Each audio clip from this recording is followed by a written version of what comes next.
ఇంకో interesting news ఇక్కడ చూడొచ్చు మనం. తలసాని శ్రీనివాస్ యాదవ్ గతంలో టీడీపీలో ఉన్నాడు, వెలిగిండు. ఆ తర్వాత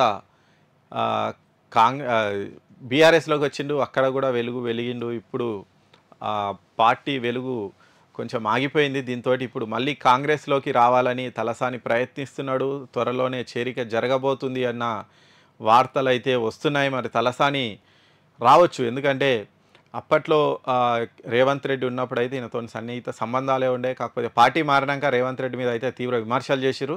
ఈ నేపథ్యంలో మరి డైరెక్ట్ రేవంత్ రెడ్డి కాంటాక్ట్ కాకుండా ఆయన అఖిలేష్ యాదవ్ నుంచి నరుక్కుంటూ వస్తున్నాడట. అఖిలేష్ యాదవ్కి ఈయన చాలా సన్నిహితుడు, ఇద్దరు యాదవ్ వర్గానికి చెందినటువంటి వాళ్ళే.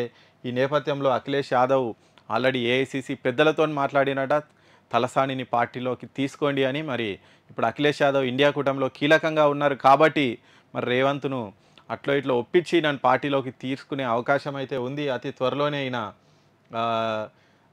కాంగ్రెస్లోకి వచ్చే అవకాశం ఉంది అని అయితే తెలుస్తుంది. ఇప్పటికే 6 మంది ఎమ్మెల్యేలు జాయిన్ అయ్యారు. ఈ నేపథ్యంలో సిటీకి చెందినటువంటి ఎమ్మెల్యేలు చాలామంది కాంగ్రెస్ వైపు చూస్తున్నారన్న వార్తలు అయితే వస్తున్నాయి. ఈ నేపథ్యంలో తలసాని శ్రీనివాస్ యాదవ్ కూడా ఇక్కడ అఖిలేష్ యాదవ్ నుంచి నరుక్కుంటూ వస్తుందట.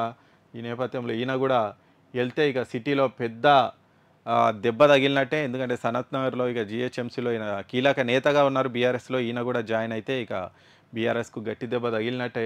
ఇక ఉండేదెవరు ఇచ్చేదెవరట. చాలామంది అంటే ఇప్పటికే ప్రతి వాళ్ళు నేను పార్టీ మారడం లేదు, నేను బీఆర్ఎస్లో ఉంటామని చెప్తున్నారు. వారం రోజులకే ఇమీడియట్గా పార్టీ షిఫ్ట్ అవుతున్నారు. అట్లా ఇప్పటివరకు చెప్పిన వాళ్ళందరూ కూడా పార్టీ మారమని చెప్పిన వాళ్ళే వెళ్తున్నారు. ఈ నేపథ్యంలో అసలు ఎవరుంటారు, ఎవరు పోతారన్న దాంట్లో అయితే చాలా డౌట్ అయితే ఉంది. ఇప్పటికే ఆయన తలసాని క్లారిటీ ఇచ్చిండ్రు, నేను పార్టీ మారను అని. కానీ అయినప్పటికీ ఈయన పార్టీ మారుతారు అన్న వార్తలు అయితే ఆగడం అయితే లేదు. మరి చూడాలి.